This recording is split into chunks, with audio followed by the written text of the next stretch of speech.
Hello guys, welcome creators. कैसे हैं आप लोग। तो आज हम लोग करने वाले क्लास 10 होम साइंस का चैप्टर नंबर 6। तो चैप्टर नंबर 6 हम लोगों ने स्टार्ट कर दिया था। इसकी एक थ्योरी क्लास पहले हो चुकी है। अगर वो क्लास आप लोगों ने नहीं देखी है तो जाइए प्लेलिस्ट पर विजिट करिए, आप लोगों को क्लास मिल जाएगी, जिससे आप लोगों को बहुत हेल्प हो जाएगी। तो ये इस क्लास का पार्ट 2 होने जा रहा है। एक क्लास इसकी हो चुकी है। तो आज हम लोग करने वाले जल प्राप्ति के स्रोत, मतलब हम लोगों ने जल प्राप्ति के स्रोत स्टार्ट किए थे, उसमें हम लोगों ने बहुत सारे स्रोत कवर कर लिए थे। तो आज पढ़ेंगे कि जल प्राप्ति का जो स्रोत है वो कूप या कुआं क्या होता है, कूप या कुएं से किस प्रकार से जल को प्राप्त किया जाता है और ये किस प्रकार से जल प्राप्ति का साधन है। तो ये आज हम लोग समझने वाले हैं। तो ये स्टार्ट करते हैं कि जो कुआं होता है उससे किस प्रकार से जल प्राप्त होता है और वो किस प्रकार बनता है। तो कुआं किस प्रकार बनता है, जो वर्षा का जल होता है, वो जब बारिश होती है तो क्या होता है, वर्षा का जो जल होता है वो पृथ्वी के पारगम स्तर से, मतलब ऐसे स्तर से होता हुआ जहां पर वो नीचे जा सकता, उस पारगम स्तर से होता हुआ अपारगम स्तर तक, उस स्तर तक पहुंच जाता है जहां से वो उसके नीचे नहीं जा पाता है। तो जो वर्षा का जल होता है वो पृथ्वी के पारगम स्तर से, मतलब ऊपरी सतह से होता हुआ ऐसी सतह पर पहुंच जाता है जहां से फिर वो नीचे नहीं जा पाता है। तो वहीं पर क्या होता है, वहीं पर फिर वो एकत्र हो जाता है। तो उस एकत्र हुए जल को, मतलब जो अपारगम स्तर में एकत्र हुआ जल होता है, उस एकत्र हुए जल को प्राप्त करने के लिए जो पृथ्वी है, भूमि की ऊपरी सतह पर गड्ढे खोदे जाते हैं। और वही गड्ढे क्या होते हैं, जब गहराई में खोद दिए जाते हैं तो उन्हीं गड्ढों को, जब उन्हीं गड्ढों में से जल बाहर निकलने लगता है तो उन्हीं गड्ढों को कूप या कुआं बोल दिया जाता है। तो क्या होता है, जो वर्षा का जल होता है वो जब बारिश होती है तो पृथ्वी के पारगम स्तर से होता हुआ पृथ्वी के भीतर चला जाता है और कहाँ पहुंच जाता है, पृथ्वी के अपारगम स्तर पर पहुंच जाता है, मतलब ऐसी जगह पर पहुंच जाता है जहां से वो फिर नीचे नहीं जा सकता है, भूमि की और नीचे सतह पे नहीं जा सकता है। तो उसी जल को जो वहां पर एकत्र हुआ होता है, अपारगम स्तर पर एकत्र होता है, तो उसी जल को प्राप्त करने के लिए क्या किया जाता है, भूमि पर खुदाई करी जाती है और खुदाई उस स्तर तक करी जाती है जहां तक जल प्राप्त नहीं होता। जब जल प्राप्त हो जाता है तो खुदाई को रोक दिया जाता है। तो ऐसे गड्ढे बनाए जाते हैं जिनसे क्या है, स्वतः खुदाई करने के बाद जल निकलने लगता है। उन्हीं गड्ढों को क्या बोला जाता है, उन्हीं गड्ढों को बोल दिया जाता है कुआं। तो उन्हीं गड्ढों को कूप या कुआं बोला जाता है। तो आप ऐसा है कि जो कुआं है वो क्या होगा, खुदाई के बाद प्राप्त होगा और खुदाई के बाद उससे पुनः जो गड्ढे होते हैं उनसे पुनः क्या होता है, जल प्राप्त होने लगता है। तो वो कुएं बोले जाते हैं। अब जानते हैं कुओं के प्रकार। तो कुएं कितने प्रकार के होते हैं, कुएं 2 प्रकार के होते हैं। पहला पृष्ठीय या उथले कुएं, मतलब पृष्ठीय या उथले कुएं जो ऊपरी धरातल पर होते हैं। दूसरा होता है गहरे कुएं। तो कुएं कितने प्रकार के होते हैं, मुख्यतः 2 प्रकार के होते हैं, पृष्ठीय कुएं या गहरे कुएं। पृष्ठीय या उथले कुएं क्या होते हैं ये जानते हैं हम लोग। तो पृष्ठीय या उथले कुएं क्या होते हैं, ये कुएं 5 से 6 मीटर गहरे होते हैं। जो पृष्ठीय या उथले कुएं होते हैं वो कितने मीटर गहरे होते हैं, 5 से 6 मीटर गहरे होते हैं, मतलब इनकी जो गहराई होती है वो ज्यादा नहीं होती है और इनमें वह जल आता है जो पृथ्वी के अप्रवेश स्तर से ऊपर होता है। और इन कुओं में वो जल आता है जो पृथ्वी के अप्रवेश स्तर पर होता है, वो पृथ्वी के नीचे प्रवेश स्तर में नहीं जा पाता है। तो इन कुओं में, पृष्ठीय कुओं में, उथले कुओं में वही जल आता है जो पृथ्वी के अप्रवेश स्तर पर होता है, प्रवेश स्तर में नहीं पहुंच पाता है, वही जल आता है। इसलिए इनके आसपास कुछ दूरी तक जो होता है, जो पानी है, इनके आसपास तक कुछ दूरी पर पानी, मतलब जो साइड से किनारे का जो दूरी होती है उनके आसपास से जो दूरी होती है जब कुआं खोदा जाता है, क्योंकि ये जो कुएं होते हैं 5 से 6 मीटर के गहरे होते हैं, इससे ज्यादा गहरे नहीं होते। तो इनके आसपास जो दूरी होती है उससे क्या होता है, उससे जो जल है वो निकल करके रिस रिस करके उसी कुएं में आता रहता है। तो जो उथले कुएं होते हैं वो पृथ्वी के ऊपरी धरातल पर होते हैं। इनकी गहराई कितनी होती है, 5 से 6 मीटर होती है और इनमें जो जल होता है वो अप्रवेश स्तर का जल होता है। खुदाई करने पर वो जल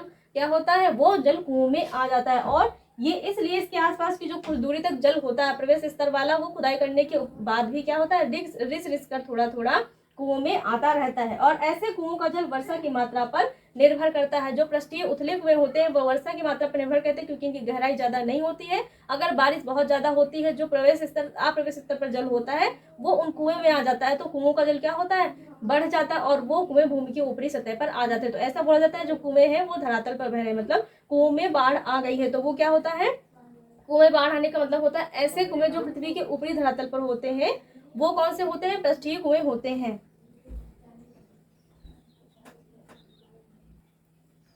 जो पृष्ठीय कुएं होते हैं वो पृथ्वी के ऊपरी धरातल पर होते हैं, उनकी गहराई 5 से 6 मीटर होती है। साथ ही इनमें इनका जो जल होता है वो वर्षा की मात्रा पर निर्भर करता है। जब वर्षा बहुत ज्यादा होती है तो इन कुओं में जो जल की मात्रा है वो भी ज्यादा हो जाती है। अगर वर्षा कम होती है तो इन कुओं में जो जल की मात्रा है वो भी कम होती है। तो इनका जो जल होता है मेनतः वर्षा पर निर्भर करता है। तो हम लोगों ने कुआं क्या होता है ये जाने हैं, कुओं के प्रकार में पृष्ठीय कुएं हम लोगों ने जाने। अब जानते हैं कि गहरे कुएं क्या होते हैं। तो गहरे कुएं जानते हैं कि गहरे कुएं क्या होते हैं।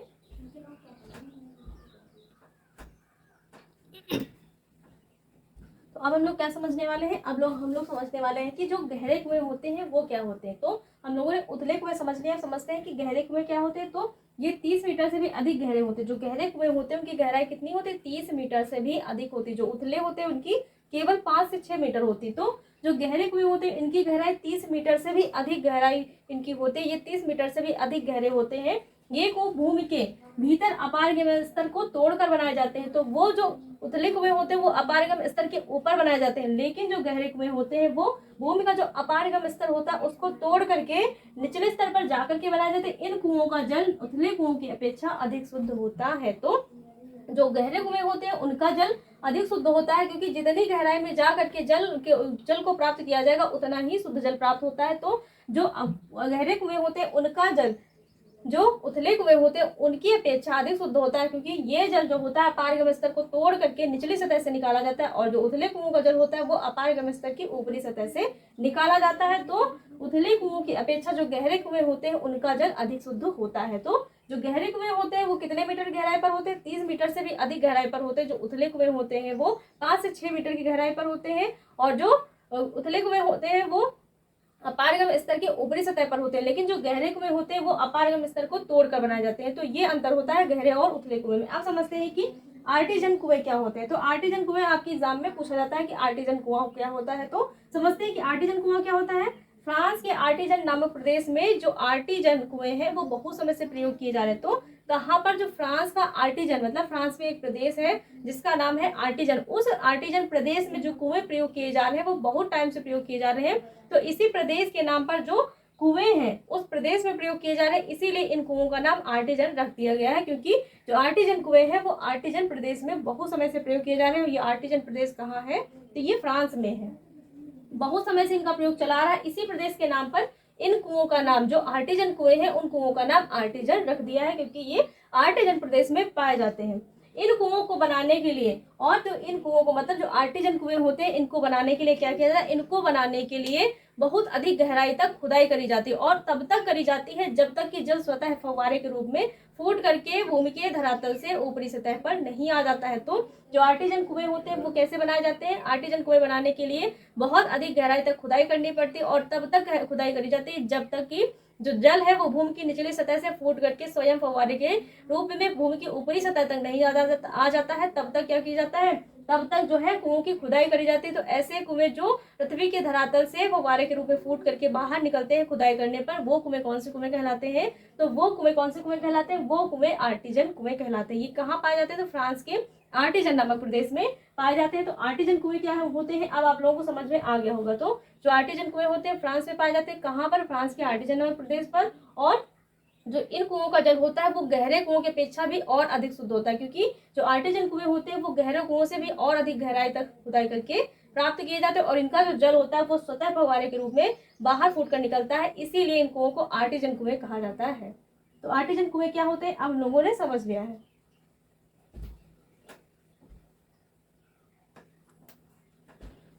तो हम लोगों ने आर्टिजन कुएं जान लिया। अब समझते हैं कि पाताल तोड़ कुएं क्या होते हैं। जो पाताल तोड़ कुएं होते हैं इनसे क्वेश्चन आपके एग्जाम में बहुत बनता है। तो समझते हैं कि पाताल तोड़ कुएं क्या होते हैं, और ये क्वेश्चन आपके एग्जाम में कई बार आया हुआ है, पूछे गए, क्योंकि इन कुओं में से कोई ना कोई हमेशा पूछ लिया जाता है, चाहे वो बहुविकल्पी हो चाहे कोई भी प्रश्न हो उसके रूप में पूछ लिया जाता है। समझते हैं कि जो पाताल तोड़ कुएं होते हैं वो क्या होते हैं। तो ये कुएं जो पाताल तोड़ कुएं होते हैं वो पहले कहाँ पर पाए जाते हैं ये जान लेते हैं। जो पाताल तोड़ कुएं होते हैं वो फ्रांस तथा ऑस्ट्रेलिया में पाए जाते हैं। कहाँ पर पाए जाते हैं, फ्रांस और ऑस्ट्रेलिया में पाए जाते हैं। जो पाताल तोड़ कुएं होते हैं वो कहाँ पाए जाएंगे, फ्रांस तथा ऑस्ट्रेलिया में पाए जाते हैं। और ये कुएं किस प्रकार बनाए जाते हैं, जो पाताल तोड़ कुएं हैं वो किस प्रकार बनाए जाते हैं, तो जो पाताल तोड़ कुएं हैं वो पठारों मतलब जो पहाड़ है या पठार है उनको तोड़ करके बनाए जाते हैं। जो पाताल तोड़ कुएं होते हैं इसका मतलब जो पहाड़ या पठार है उनको तोड़ करके बनाया जाता है। किस प्रकार से, जो पहाड़ है वो ऐसे तो टूटेंगे नहीं, उनको तोड़ने के लिए ड्रिल मशीन या बारूद का उपयोग किया जाता है, और ड्रिल मशीन या बारूद को तोड़ करके बारूद से तोड़ करके क्या बनाया जाता है, कुओं को बनाया जाता है। कौन से कुओं को, पाताल तोड़